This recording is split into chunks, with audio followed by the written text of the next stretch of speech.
အားလုံးပဲမင်္ဂလာပါ Football Star 007ကနေပြန်လည်ကြိုဆိုလိုက်ပါတယ်ဒီနေ့တော့ညီကိုရီအတွက်အဓိကပွဲစဉ်3ပွဲရဲ့3သက်ချက်အနှစ်ရှုံးနေတူကစားရမယ့်ပုံစံလေးကိုကျွန်တော်အနှစ်ရှုံးတိုက်ရိုက်ပြပြပေးသွားမှာပဲဖြစ်ပါတယ်ပထမတစ်သင်းကတော့ Australia နဲ့ Egypt ဖြစ်ပါတယ်ကမ္ဘာအဆင့်သိမ့်မကွာတဲ့နှစ်သင်းထိပ်တိုက်တွေ့ဆုံနေတာဖြစ်ပါတယ် Australia ကအခုလက်ရှိအနေထားရအနေငယ်ပိုကောင်းနေတယ်လို့ပြောလို့ရတယ်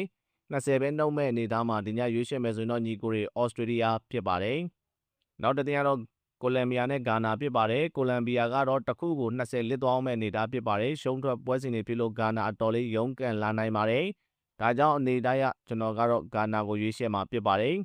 နောက်တစ်သင်းကတော့အာဂျင်တီးနားနဲ့ကိပ်ပါတီပွဲစဉ်ဖြစ်ပါတယ်ကိပ်ပါတီကရှော့တွက်လို့မရတဲ့အသင်းဖြစ်ပါတယ်ကမ္ဘာအဆင့်လည်း60ခွန်ရှိတဲ့အသင်းဖြစ်ပါတယ်အာဂျင်တီးနားကတော့နှစ်ခုကိုတည်ကြောက်သွားမဲ့အနေအထားဖြစ်ပါတယ်နှစ်ခုတည်းပိုပြီးမျှော်လင့်ထားလို့ရလို့ဒီနေ့ညပွဲစဉ်ကတော့ညီကိုတွေကစားမယ်ဆိုရင်အာဂျင်တီးနားဖြစ်ပါတယ်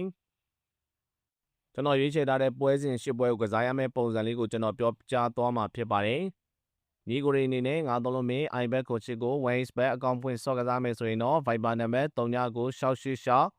59545ကိုဆက်သွယ်လို့ရပါတယ်။ဒီနေ့ညဆော့ရမယ့်ပုံစံလေးကတော့ကျွန်တော်အခုပုံမှာပြထားတဲ့အတိုင်းလေးပဲဖြစ်ပါတယ်။မောင်ကတ်3ကတ်နဲ့အတူတပွဲကောင်းပွဲစဉ်လေးပါရှိနေတာဖြစ်ပါတယ်။ညီကိုရီအဆင်ပြေသလိုတွဲကစားပါ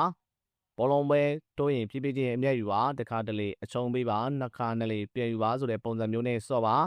ဒါကြောင့်ဒီညမှာကျွန်တော်ပွဲစဉ်တွေကိုလိုက်ဆော့မဲ့ညီကိုတွေအားလုံးအဆင်ပြေကြပါစေကျေးဇူးများကြီးတင်ပါတယ်ခင်ဗျာ